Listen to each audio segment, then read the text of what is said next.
Hello and welcome back to another in-depth conversation at GNAT-TV.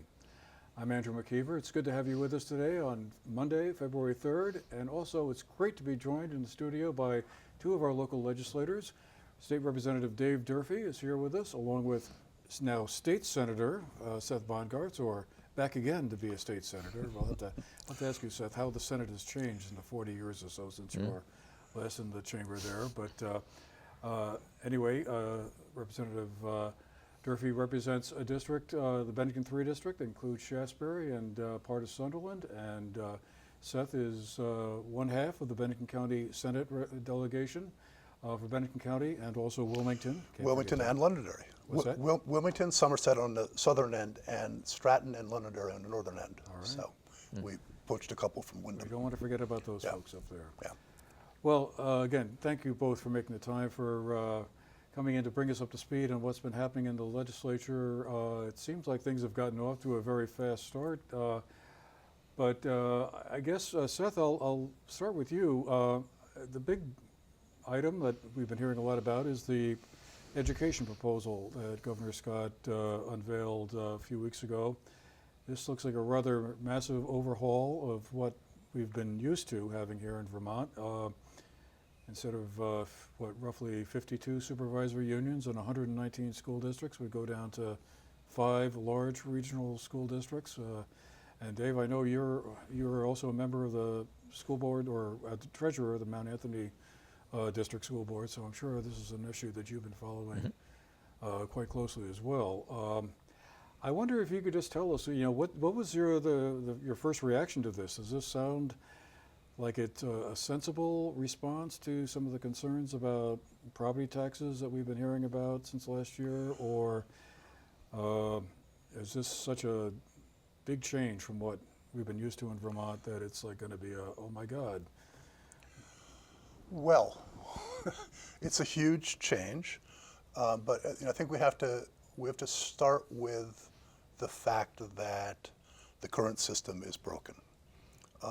People can't pay their property taxes. We have a system that right now, as I say about it, it's almost ingenious in its design in that nobody is responsible. and we have ended up with what happens when you have a system when nobody's really responsible. Voter, I won't go into the whole thing about the existing system. I think everybody agrees it's broken, and it's time to fix it. So the two big parts of the proposal, and the part that's daunting to me is that there's 1,000 moving pieces that need to be figured out in all of this, and we have to get it right as we do this. But the two big key building blocks are going from, as you said, 52 supervisory unions and 119 districts to 5 districts. There's a logic to that. The bigger the district, the more they tend to be equal, and you've got a lot less apparatus at the top of the district. When you've got, they're also talking about a semi-professional board at each of those districts with 5 members. That may change, I don't know. And then going to a block grant system or a foundation system where, again, all kinds of levels of complication to this, but as a starting point, a certain amount of money would come for each child within that district, and then it would be spent within the district. And for that to work, that amount has to be high. It has to be high enough to actually meet the costs of educating kids in an efficient system.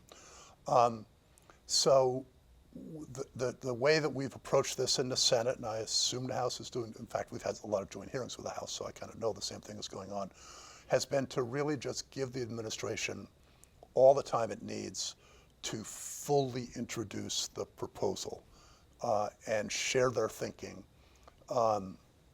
and begin to put some detail onto the, around those bones that we just talked about. And we got the first tranche of that last week in the form of the sort of numbers underlying the proposed foundation formula. And this week it's going to be the governance part of the proposal. So then we're going to really just then we're going to take the time to get in testimony and hear from people, from, experts, individual Vermonters, what a school board member, whatever, a lot of people, and just really sort of make sure that we have fully vetted the proposal and then decide what path to take. And I really want to be careful about, beginning to say too early, even what it all means, because we still don't really know that yet. We don't have the details, and you really can't analyze until we begin to get those. But I think the governor is putting some political capital into this. Wants it to happen. I think the legislature knows we must do something about property taxes. But one thing I will say is that when Secretary Saunders introduced this proposal for the first time in the legislature, she didn't put tax savings at the top of the list. It's improving education.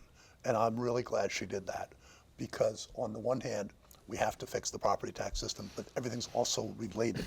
And as we do it, we have to be doing this with an eye toward better outcomes.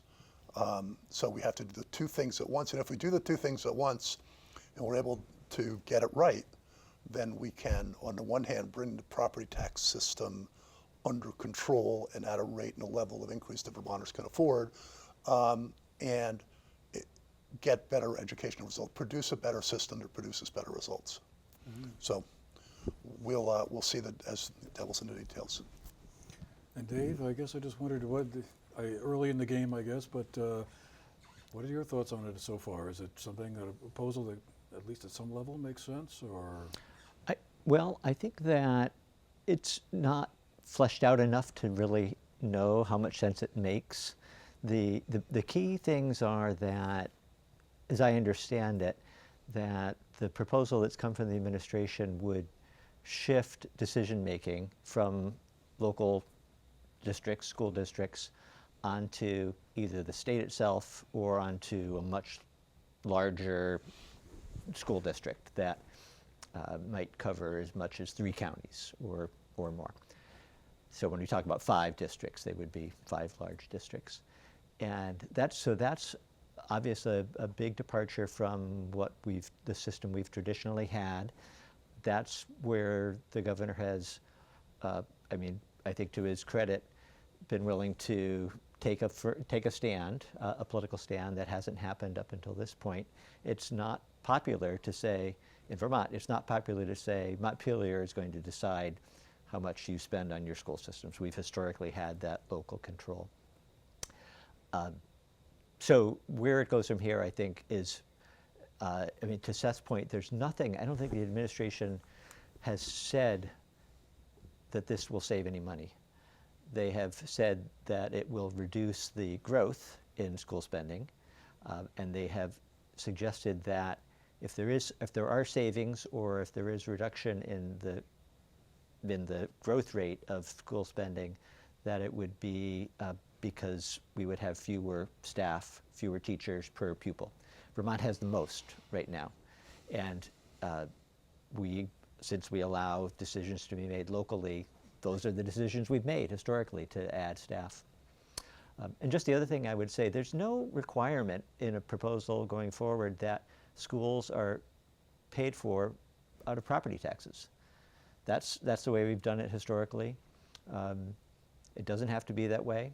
There could be a combination of sort of a hybrid of property and income, and we do have a hybrid system now, but it's certainly based on property values. And in an area like ours, where property values have gone up disproportionately, you might see school budgets themselves spending stay relatively flat, but because the property values have gone up, and that's reflected in the CLA, not to get too deep here, but that raises people's property taxes. And does that make sense? I don't know that it does in this 21st century. There's a couple of the moving pieces Yeah. that I was talking about. I just want to throw in one thing quickly, and that is that one of the things that I have my eye on as we're having this discussion is how we can make it more possible for teachers to teach and be creative in the classroom, and for principals to really be able to run their schools, and for there to permeate the system a different framework that allows for real creativity and entrepreneurialism. And one person, I had lunch with one legislator the other day, and she said to me, if we're going to have 5 districts, why don't we just have 1? Almost what's the difference? And I said, and I said, yeah, I understand why you said that, but I think One reason why I think we should have some of these 5 districts is so that, because if this thing is really working right and we're allowing creativity and some level of entrepreneurialism within this system, we may have 3 districts doing okay and then one that's really excelling. And we go, okay, why is that one excelling? And what do we have to do? And if you just have one, you might never get that. You might not have anything to compare to. You might not have one level of real creativity happening here, and then that then can educate the entire system. So I don't know, I have those thoughts in my mind as we're designing this, and how we give effect to all that, I don't know. But I have frankly raised those issues with the Secretary and want to say that that's something I want us to be thinking about as we're going through this process. Because if this proposal goes through more or less as it stands at the moment, my understanding is, and correct me if I'm wrong here, is that the state would basically set the curriculum for all the schools across the state.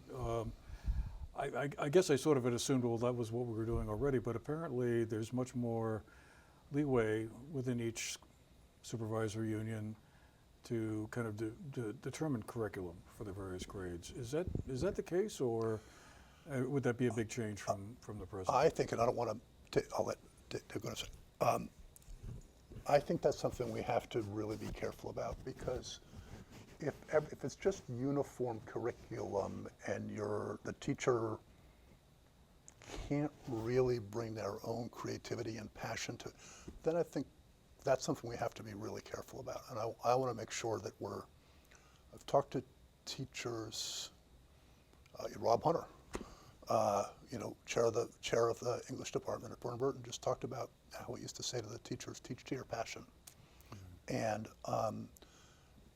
And there would be, the goals for what has to come out at the end of a semester or a year, or the high school experience for kids, but let people get there differently. And so I think there's probably, I think I know Zoe Saunders well enough to know that she's not thinking of just having this monolith where everybody has to do exactly, because that's mind-numbing. And I know she's thinking much more creatively than that. We'll just have to see and flesh out what that really means. So, sorry.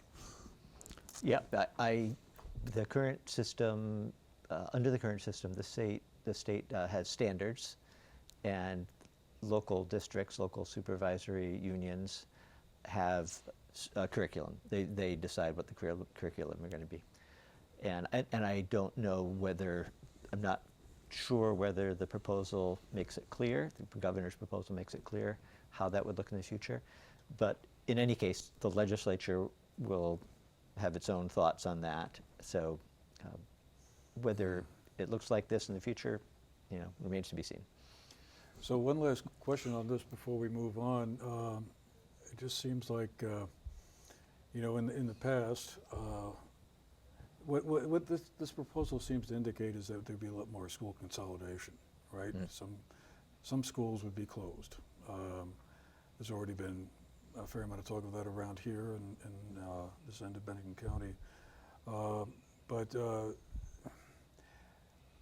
that proposal, as it seems to me, would involve closing a lot more of the smaller schools, and that has, in the past, generated a tremendous amount of pushback from folks in those communities who, thought that their local school was threatened with a closure. And even though it may be a small number of students, relatively small, and one could argue an inefficient small number of schools, it was driving up costs and therefore property taxes. The tradition of the state with having small local schools was a very important part of why they lived there and why they wanted their kids to go to school there, as opposed to being bused somewhere to a larger town. Is this going to be a big sticking point, do you think, if this proposal begins to gain more traction? I imagine it will be a major sticking point, for the same reason that it's always been in the conversations that we've had around previous merger plans, consolidation, governance. That there are small schools that are small because they're in remote areas, and it just doesn't make sense to have a different model. but perhaps there are small schools that are geographically close to others where it's not the most cost effective. And there you get into the real crux of the matter, I think.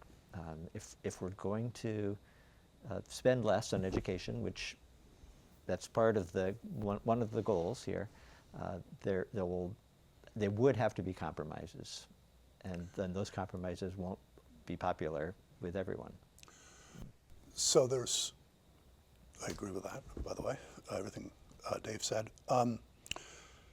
There's also, one thing we haven't talked about yet is that the model does anticipate the ability to raise additional dollars by district if that's what you want to do.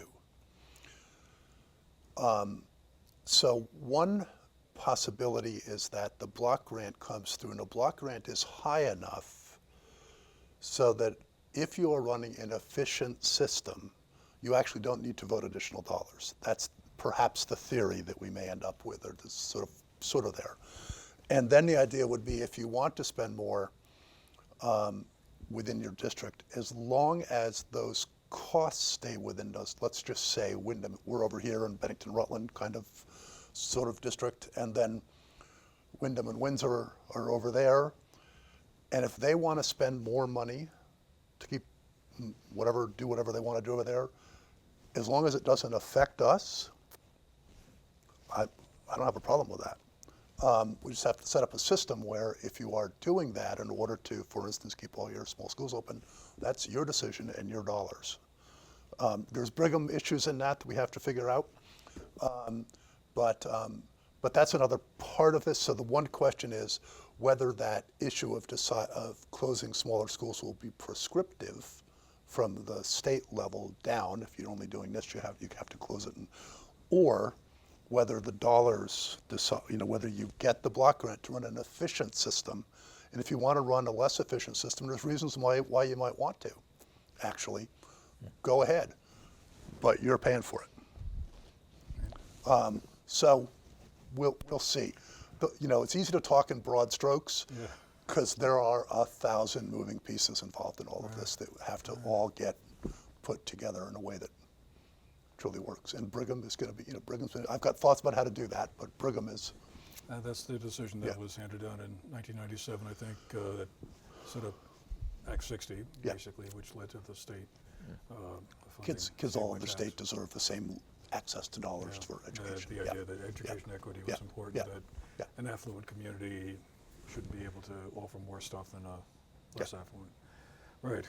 Well, we could probably talk about this bill for the next half hour or so, and we may have another opportunity perhaps later in time. But I wanted to turn to you, Dave. And I forgot at the start of our conversation to mention that Seth, you've got a front row seat for all this with the education bill, since you're going to be the chair. You are the chair of the Senate Education Committee, and Dave, you are the chair of the House Agriculture and Food Resiliency and Forestry Committee. So I guess I just wondered, can you tell us a little bit about what are some of the big bills that you're anticipating coming before your committee this year? I'm sure there's probably a lot in the pipeline already. Well, just as a segue from the conversation on education into the work of the Agriculture, Food, and Forestry Committee, all committees in the House currently are doing some work on education funding reform or education delivery or governance reform. The Ag Committee 2 years ago worked very hard on this question of universal school meals, which ultimately passed the legislature and went into effect and is now the law of the land. The cost of that program comes out of the education fund, so it is funded through the education fund. So like everything else, we're looking at that. We took some testimony this week, some very compelling testimony on the impact that we've seen in the state on in a time where many people are struggling with hunger, still as fallout from the pandemic. The financial impact is pretty minimal. In fact, it's arguably a net gain to the state to have this program because of the way federal funding works. So I think at this point, it's probably not too early to say that that program is, despite the fact that the governor has proposed eliminating it, that it's going to stay in place. It's widely popular. It's doing what we expected it to do. It's costing much less than we expected it to cost, and again, maybe not costing us anything. So that's encouraging. Our committee is also looking at a number of issues related to the environment. We've been looking at a PFAS concern with the spreading of sewage sludge on agricultural land and possible harmful effects of doing that. We're looking at the fallout from whatever federal government changes, mandates may be coming, starting with the question of our immigrant labor force. Vermont, like every other state that grows anything or raises our food, is highly dependent on immigrant labor, and including undocumented immigrant labor, just to be clear. Our economy, we have a strong dairy economy in Vermont, and it would be a devastating blow if suddenly we didn't have that labor force. So we're concerned about that. We're concerned about the potential spread of avian flu on our both on our poultry and on our dairy industries. There has been in the West some spread from chickens and other poultry through a mechanism that no one's quite clear on into dairy, and in some cases into humans, farm workers working with cows. So we have got a careful eye on that, but we're concerned that could turn into something that we're not quite ready to handle federally, again, because of the incoming administration and the sort of the attitudes that we've heard there about how they want to deal with public health. You're going to have a busy session, I think. I was wondering, going back to the school food thing, that was changed because I think, as I recall, it kind of removed a bit of the stigma for lower income students that were getting the free lunches or whatever, and then other kids were paying for them. This way, nobody pays for anything, and there's none of that stigma is therefore removed. And from all I've heard, that's a much healthier situation socially. Yeah, I think that was a big goal of removing that stigma. It also was a burden on the administration, honestly, trying to track down students who hadn't paid. Many students who couldn't afford to pay, frankly, were having to pay, and if they didn't, it put schools in a difficult situation. We heard stories about students who, were ready to graduate and they had unpaid bills, and puts the administration in a terrible position. The cost of doing that needs to be factored in as well. And it's really like any other piece of our education system. We don't separate students when they're getting on the bus into those who qualify for a free ride to school versus those who can pay, and ask them to put a quarter or a dollar into the till as they step onto the bus. So it's I'll just quickly throw in that I spent time this summer visiting schools all over this district when kids weren't there, but principals were. I made appointments and met with principals and walked around the school and just talked to them about the issues, what's working well. And every time Universal Schools meals came up, and this was really stunning to me, they all used the same language, and it was game changer.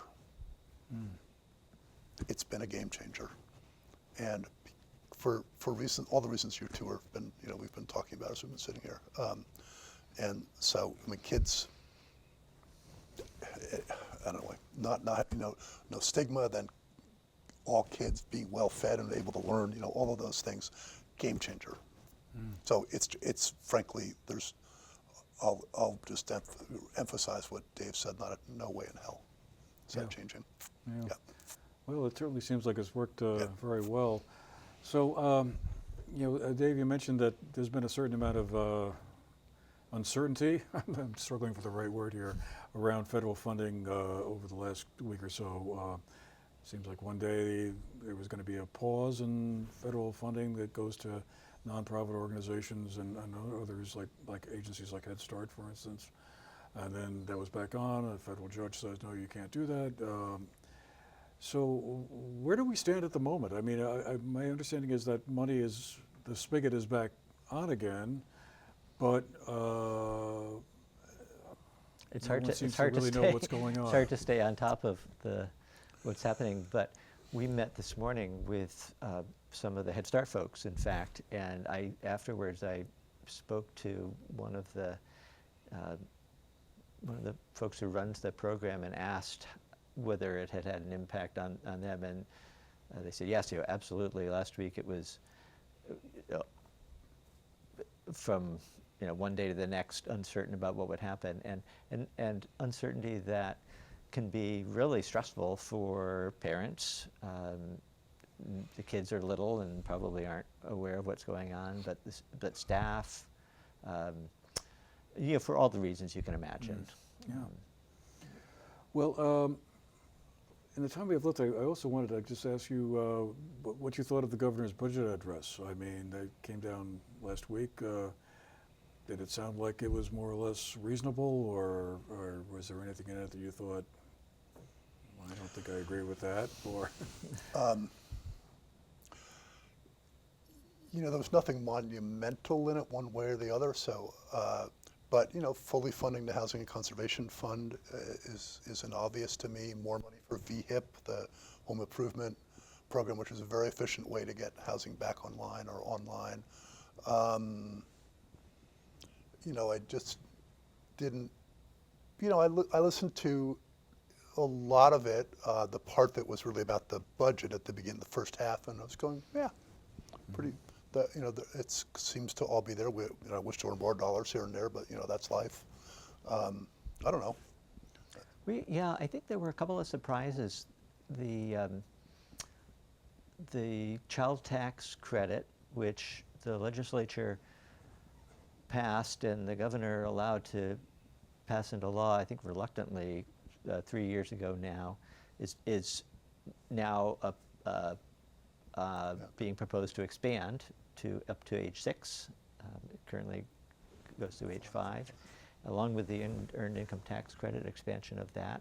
So those are ideas that the legislature have, or at least some members of the legislature have been promoting and pushing for a while. So that's encouraging. I think that there's the budget is enormous, and the address itself doesn't get into all the details, but it sets out a tone. I'll just say that we have been hearing for I don't know how many years now, 4 or 5, maybe longer years, that the good times, the high dollar years are over. If there's not a recession coming, certainly growth is going to slow down. We need to be thinking more in an austerity mindset. And every year we come back in the fall and find, well, actually, our revenue is much higher than the fairly conservative forecasts that our economists gave us. And so this year we've got over $200 million in surplus revenue that wasn't part of the budget. And we'll be using that, I imagine, applying a good chunk of that next year. We won't be spending it all this year. There are some emergency needs that need to be taken care of, but some of that then will also roll over till next year. But that went through my head when we heard again that we can't just keep spending. Well, yes, true, but maybe this picture isn't quite as bad as has been painted regularly.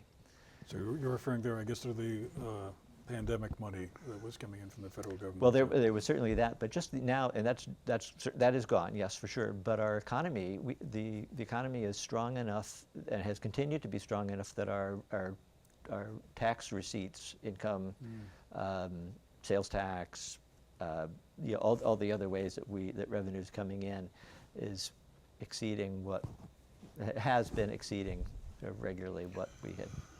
Some of that will go also to buy down the property tax rate for this year. Yeah. Right. Because any transition isn't going to affect this year. Yeah, I'm glad you mentioned that because I was wondering, I think the governor said they were going to use $77 million to buy down the property tax this year.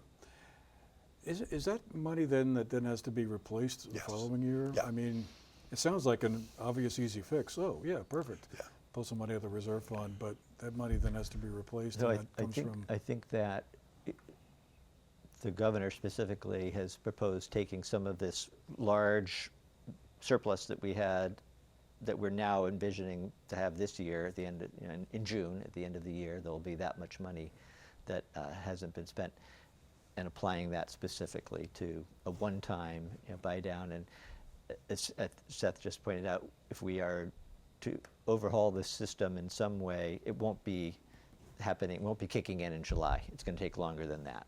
So we'll still be in the same system next year, and if we collectively decide that there shouldn't be any increase at all in property taxes, and I think that's debatable, but if we collectively decide that, then it would cost 70-something million, and okay, we could use the surplus for that. We could use it for other things too, perhaps. The danger, if you were to just constantly do this, when you could get away with it, is that you'd be kind of buying 75 million this year, then you buy another 75 million, then when it's 75 million, that's 150, then all of a sudden when it's not there, you've got that 300 to make up, plus whatever the next, so it can come, things have to be done systemically. You can get away, and it's okay, do 1 year, but we can't think that has the potential to come back and bite us ×2 next year. So, but as a transition mechanism, maybe we'll see. We better have the systemic fix figured out before we keep doing that, because one of these days that's going to bite us big time. Oh, wow. Well, plenty more we could probably talk about. We'll save it for the next time when you both come back.